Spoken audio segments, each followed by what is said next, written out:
कोल्हापूरचे खासदार संजय मंडलिक यांच्या मुलानं महाविकास आघाडीचे उमेदवार शाहू महाराज छत्रपती यांच्यावर सडकून टीका केलेली आहे। राजर्षी शाहू महाराजांच्या नावाला साजेसं काम आताच्या छत्रपती कुटुंबानं केलं नाही। शाहू महाराजांच्या नावानं एकही उद्योग त्यांना काढता आलेला नाही। 15 वर्षांपासून बंद असलेली शाहू मिल देखील त्यांना सुरू करता आलेली नाही, असं वीरेंद्र मंडलिक यांनी म्हटलेलं आहे। मात्र ते एवढ्यावरच थांबले नाहीत, तर राजर्षी शाहू महाराजांचे खरे जनक वारसदार समरजित घाटगे तुम्हीच आहात, असंही ते म्हणाले। या कोल्हापूरमध्ये राजर्षी छत्रपती शाहू महाराज निश्चितपणानं आमच्यासाठी दैवत आहे।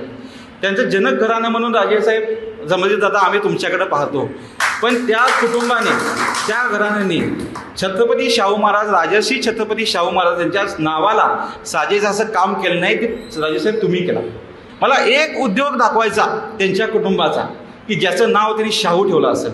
त्यांना शाहू मिल बंद पडलेली अजून चालू करता आलेली नाही। तेच दुसऱ्या बाजूला राजेसाहेब तुम्ही शाहू कारखाना चांगला चालवताय, फक्त चालवताय नाही की तुमचा आदर्श आमच्यासारखे कारखानदार घेतात। आणि म्हणून माझं सांगणं असेल की जनक घराण्याचे खरे वारसदार राजे तुम्ही आहात, त्यांनी नाही। एबीपी माझा, उघडा डोळे बघा नीट।